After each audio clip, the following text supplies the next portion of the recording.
Hi, I'm Jackie Mead, the CEO at Knowmore Legal Service, and I'm really thrilled to be sitting here with Gary Oliver, our Executive Director of Strategy and First Nations Engagement.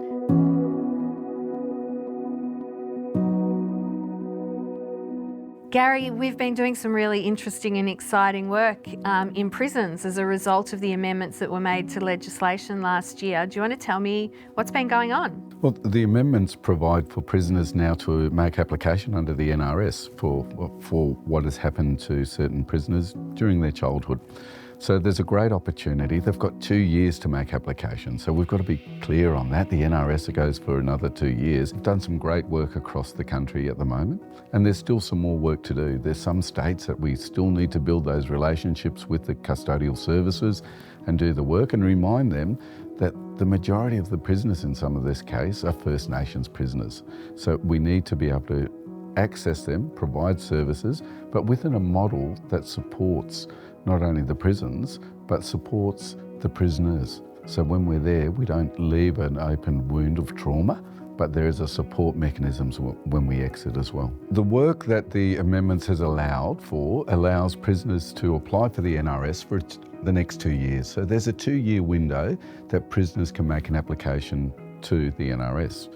It allowed us to put a prison team together. It sounds strange, but we put a team together to have a look at the landscape, what each of the states and territories were doing to provide for prisoners to make application, and where we knew there were some gaps to go in and provide that service.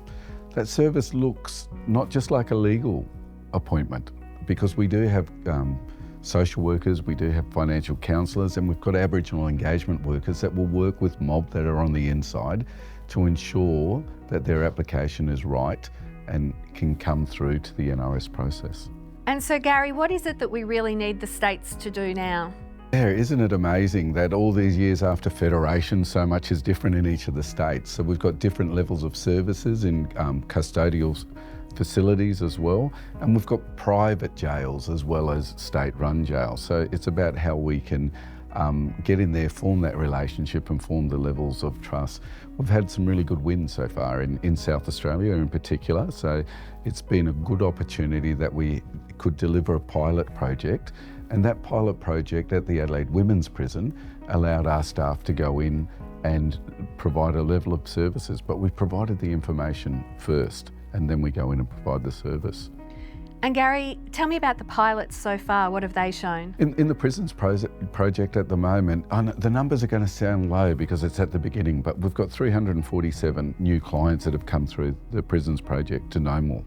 So of that, we know that there's been a number of outreaches. There's probably been, we call them outreach when we go and visit a prison. So we go into the prison and we deal with the staff, then we deal with the client, and we've probably had about 18 outreaches to achieve that number of applications. And that's pretty good when you look at statistically the time that we spend with people as well. There's a lot more work to do. We know across the nation when the Royal Commission went in Queensland in particular, they spoke to 4,000 people. 4,000 people came forward in custodial sentences to speak to the Royal Commission about what happened to them as a child. And of course, we know that there were applications that went through before the amendments happened.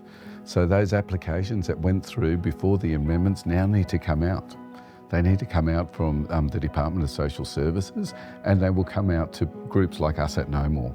And we will help regional support services make sense of some of those applications as well for the clients.